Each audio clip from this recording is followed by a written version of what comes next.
Le lustre en cristal diffusait une lumière parfaite dans la salle de bal tandis que ma sœur Julia se tenait à la table d'honneur, flûte de champagne levée, sa robe de mariée de créateur captant chaque étincelle. 200 des personnes les plus influentes de la ville étaient assises, suspendues à ses lèvres, attendant son discours de demoiselle d'honneur à mon sujet, moi, sa sœur aînée Emma, la déception de la famille. J'ajustai ma simple robe noire, achetée en prêt-à-porter, pas sur mesure comme les tenues des autres, et tentai d'ignorer les regards pleins de pitié de mes proches qui pensaient être discrets. Tante Margaret chuchota quelque chose à l'oncle Charles derrière son menu. La femme de mon cousin David me lançait des regards entre Julia et moi, amusée à peine voilée. Tout le monde savait ce qui allait arriver. Julia préparait ce moment depuis des semaines, répétant son discours soi-disant affectueux mais honnête à propos de sa grande sœur en difficulté qui n'arrivait jamais à remettre sa vie sur les rails. S'il savait seulement. Je vérifiai discrètement mon téléphone. 20h47, l'embargo sur l'actualité serait levé à 21h précise. 13 minutes de plus à jouer le rôle de l'échec familial. 13 minutes avant que tout change. Avant de parler de mon magnifique nouveau mari, Marcus, commença Julia, sa voix parfaitement audible dans toute la salle, je veux dire quelque chose sur la famille, sur les leçons qu'on apprend les uns des autres. Ça y est, pensai-je, prenant une gorgée du champagne que je pouvais réellement me permettre, mais que je faisais mine de savourer comme un grand cru. Marcus Peton était assis à côté d'elle, incarnant parfaitement l'image du banquier d'investissement prospère qu'il était. Vieille richesse, vieille famille, ancien réseau, tout ce que mes parents avaient toujours rêvé pour leur fille. Tout ce qu'ils pensaient que je n'atteindrais jamais. Ma sœur Emma est ici ce soir, poursuivit Julia en se tournant vers moi avec un sourire de sœur parfaitement rodé, et j'ai tant appris en observant son parcours. L'attention de la salle se tourna vers moi. Je répondis par un sourire, jouant parfaitement mon rôle, celui de la grande sœur bienveillante qui n'avait jamais réussi à trouver la voie du succès. Emma m'a appris qu'il faut parfois essayer de nombreux chemins avant de trouver le bon. Elle a fait tant de métiers différents, vécu dans tant de petits appartements, connu tant d'échecs dans ses projets d'entreprise. Des murmures de compréhension compatissante traversèrent la foule. Pauvre Emma, toujours à la recherche d'elle-même à 32 ans. Actuellement, elle travaille en tant que consultante freelance, dit Julia, comme si c'était un euphémisme pour « chômeuse », elle vit dans ce petit studio douillet au centre-ville, conduit sa fidèle vieille Honda, et continue de croire qu'un jour elle percera grâce à l'une de ses idées de start-up. D'autres hochements de tête pleins de compassion. L'oncle Charles secoua même tristement la tête. Ce qu'ils ignoraient, c'est que mon petit studio douillet était en réalité un pantouse que je possédais dans un immeuble que j'avais acheté via une société écran. Que ma vieille Honda fidèle était un choix stratégique pour maintenir ma couverture, tandis que ma véritable collection de voitures était entreposée dans un garage privé de l'autre côté de la ville. Que mes échecs de start-up étaient en réalité des acquisitions stratégiques bâties dans une perspective bien plus ambitieuse. Mais vous savez ce que j'ai vraiment appris d'Emma ? La voix de Julia prit un ton plus assuré.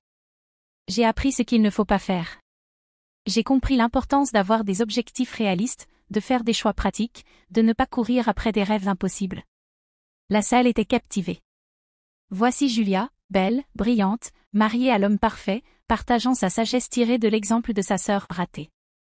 Emma, j'espère qu'être ici ce soir, voir ce qu'est le vrai succès, ce qu'une relation stable bâtie sur des valeurs communes peut accomplir, t'inspirera à enfin abandonner tes fantasmes et à embrasser la réalité. Elle leva sa flûte de champagne plus haut encore. À ma sœur Emma, qui n'a jamais appris ce qu'était le succès, peut-être que le mariage lui apprendra ce qu'elle n'a pas su comprendre toute seule. La foule commença à lever les verres, prête à porter un toast à mon prétendu éveil. Je levai le mien aussi, le sourire parfaitement en place. Mais alors, quelque chose se produisit que Julia n'avait pas prévu. Les grands écrans de télévision disséminés dans la salle de bal, qui diffusaient jusque-là un diaporama de photos de mariage, vacillèrent soudainement. Le système automatique d'actualité de l'hôtel, programmé pour interrompre en cas d'alerte, venait d'être déclenché. Dernière minute, annonça la présentatrice, sa voix perçant le brouhaha de la salle. Nous interrompons notre programme pour une information en cours. Une femme locale devient la plus jeune milliardaire de l'histoire de l'État. La flûte de champagne de Julia resta figée à mi-chemin de ses lèvres. Un silence total s'installa alors que 200 têtes se tournaient vers les écrans.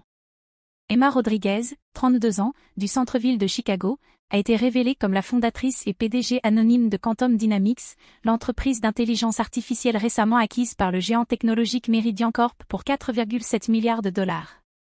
Ma photo s'afficha sur les écrans, pas un simple selfie issu de mes réseaux sociaux, mais un portrait professionnel que j'avais fait quelques mois plus tôt pour l'article de Forbes prévu pour demain. Rodriguez a discrètement bâti l'entreprise au cours des 5 dernières années, tout en maintenant un profil public très discret. Des sources proches du dossier indiquent qu'elle empochera personnellement environ 3,2 milliards de dollars grâce à la vente, faisant d'elle la plus jeune femme milliardaire de l'histoire de l'État. Le silence dans la salle de bal était assourdissant. On entendait le souffle de la climatisation, au loin le bruit de la vaisselle que les employés de cuisine ramassaient, et un tintement de bijoux quand quelqu'un tourna la tête vers moi. La bouche de Julia était grande ouverte. Marcus avait l'air d'avoir reçu une gifle. Quant à mes parents, assis à la table familiale, ils semblaient avoir du mal à respirer.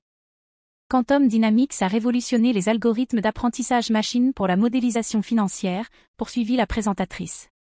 Les systèmes d'IA de l'entreprise sont actuellement utilisés par les plus grandes banques et sociétés d'investissement dans le monde, notamment. La liste comprenait le cabinet Men de Marcus, Peuton & Associates. Je vis la couleur quitter son visage lorsqu'il comprit que l'actif technologique le plus précieux de son entreprise avait été créé par sa nouvelle belle-sœur, celle qu'ils avaient tous pris en pitié. Rodriguez a refusé de commenter l'information, mais des sources affirment qu'elle prévoit d'utiliser sa nouvelle fortune pour se lancer dans la technologie aérospatiale et les systèmes d'énergie renouvelable.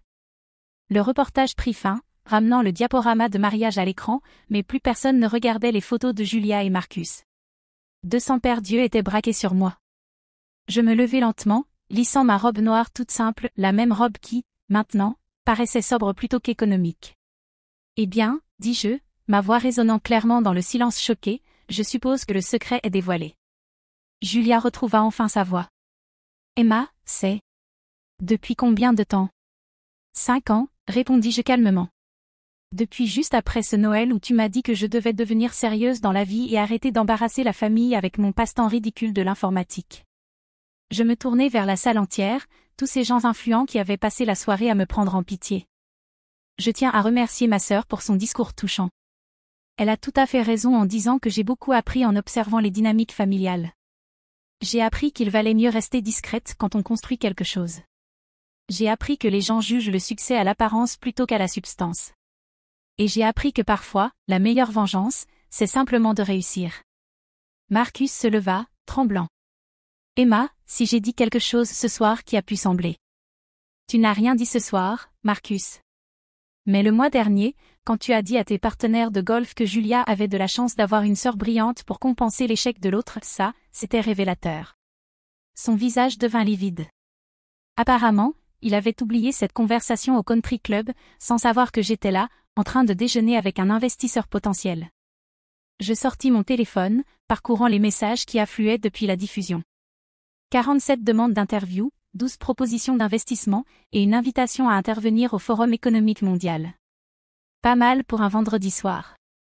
Julia se laissa tomber sur sa chaise, son moment soigneusement préparé de condescendance fraternelle s'effondrant autour d'elle. L'acquisition sera finalisée lundi matin, continuai-je. Meridian souhaite que Quantum Dynamics reste une filiale indépendante, avec moi en tant que PDG. Je vais annoncer ma prochaine entreprise peu après. Je me tournai de nouveau vers Julia, dont le maquillage parfait ne pouvait cacher la stupeur. Tu disais que voir le vrai succès pourrait m'inspirer. Tu avais entièrement raison. Voir à quel point cette famille est obsédée par les apparences plutôt que par l'essentiel m'a inspiré à construire quelque chose de réel, quelque chose qu'on ne peut ni minimiser ni ignorer. Mon téléphone vibra. Un message de mon assistante, Forbes veut avancer l'interview à demain matin. Couverture confirmée pour le numéro de lundi. Je devrais probablement y aller, dis-je en prenant mon petit sac à main. J'ai une réunion matinale avec Forbes. Apparemment, il est question d'une histoire de couverture. Je me penchai pour embrasser Julia sur la joue, baissant la voix pour que seule elle puisse m'entendre. Félicitations pour ton mariage, ma sœur. J'espère que Marcus apprécie le fait qu'il vient d'entrer dans une famille de milliardaires, même si c'est techniquement grâce à moi, pas à toi. Alors que je traversais la salle de bal vers la sortie, le silence me suivait. 200 personnes qui avaient passé la soirée à me regarder de haut observaient à présent la plus jeune milliardaire de l'histoire de l'État quitter leur réception. Arrivé à la porte, je me retournai une dernière fois. Le photographe de mariage réglait frénétiquement son appareil, réalisant sans doute qu'il venait d'immortaliser l'une des humiliations sociales les plus coûteuses de l'histoire. Oh, et Julia, lancai-je à travers la pièce, ce petit studio douillet dont tu as parlé? Je possède l'immeuble, les 47 étages. Considère ça comme un cadeau de mariage. Continue à réfléchir à la différence entre objectifs réalistes et rêves impossibles.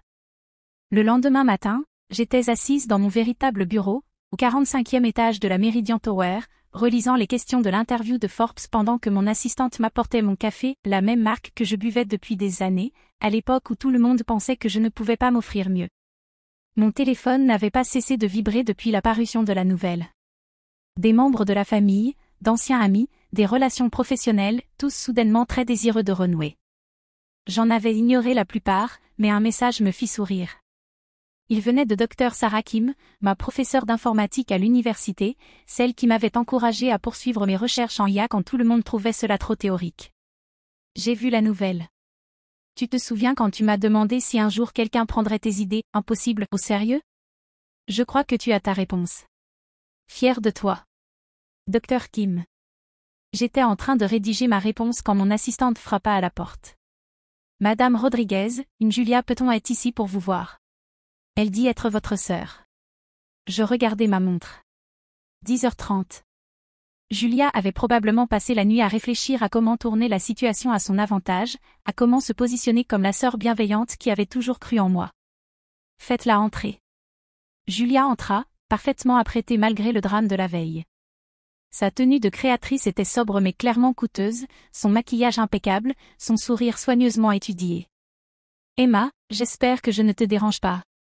Je lui fis signe de s'asseoir sur la chaise en face de mon bureau, le même bureau depuis lequel j'avais pris les décisions qui avaient bâti une entreprise valant des milliards, pendant que ma famille pensait que je galérais. Je suis juste en train de passer en revue quelques propositions de rachat. Que puis-je faire pour toi? Elle s'assit avec précaution, serrant son sac à main contre elle comme un bouclier.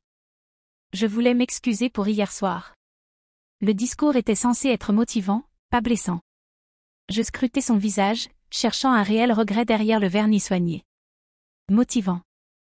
Je pensais que si je te montrais à quoi ressemblait la stabilité, ce que le succès conventionnel pouvait accomplir, ça t'inspirerait à suivre une voie plus traditionnelle. Et voilà. Même maintenant, même après tout ça, elle croyait encore être la sœur à succès donnant des conseils à celle qui galérait. Julia, laisse-moi te poser une question. Tu sais combien Marcus gagne chez Peton & Associates? Elle se redressa fièrement. C'est l'un de leurs meilleurs éléments. Presque un demi-million l'année dernière. J'affichais un document sur mon écran. Peton & Associates a payé 847 millions de dollars à Quantum Dynamics en droit de licence ces 3 dernières années. En gros, toute l'entreprise de Marcus fonctionne grâce à la technologie que j'ai créée. Son sourire vacilla légèrement. Ton mariage d'hier soir a coûté environ 300 000 dollars. Marcus a dit au club de golf que c'était son cadeau pour toi, la preuve de sa réussite. Ce qu'il n'a pas précisé, c'est que le traiteur, le lieu de réception et le fleuriste sont tous des filiales de sociétés que je possède à travers divers véhicules d'investissement. Cette fois, son sourire trembla nettement. Donc, quand tu t'es levé hier soir pour m'expliquer ce qu'est le vrai succès, tu finançais essentiellement ta leçon avec mon argent. Le masque parfaitement maîtrisé de Julia se fissura enfin. Emma, je ne savais pas. Comment aurais-je pu savoir? Tu ne pouvais pas savoir parce que tu n'as jamais demandé. En 5 ans, tu ne m'as jamais posé la moindre question sur ce sur quoi je travaillais. Tu as vu un petit appartement et une vieille voiture et tu as cru tout comprendre de ma vie.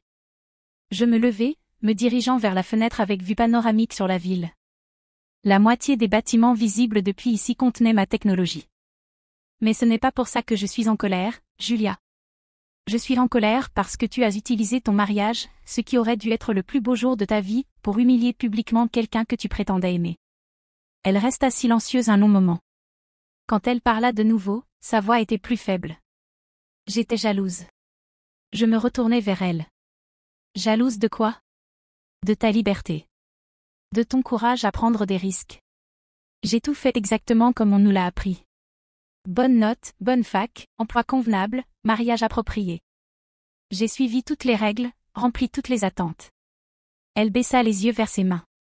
Et toi, tu as tout ignoré, tu as quitté le plan, et tu as construit quelque chose d'extraordinaire. Pour la première fois depuis son arrivée dans mon bureau, Julia parlait comme ma véritable sœur, et non comme une image soigneusement contrôlée. J'ai passé des années à te voir galérer, ou en tout cas à le croire, et à me convaincre que ma voie était meilleure, plus sûre, plus réaliste. Elle releva les yeux vers moi. Je me suis trompée. Je me rassis, étudiant son visage. Derrière le maquillage et les vêtements de luxe, je vis quelque chose que je n'avais pas vu depuis des années, une véritable vulnérabilité. Julia, tu n'as pas tort sur la valeur de la stabilité. Tu n'as pas tort non plus sur l'importance de la planification pratique. Mais tu avais tort de croire que le succès n'a qu'une seule apparence. Mon téléphone vibra à nouveau. L'équipe de développement aérospatial voulait programmer la réunion stratégique de lundi. Je suis en train de construire quelque chose de nouveau. Quantum Aérospace. Nous allons révolutionner la technologie des satellites et la production en orbite. Ses yeux s'écarquillèrent légèrement. Production spatiale ? Je souris, le premier vrai sourire que je lui adressais depuis des années.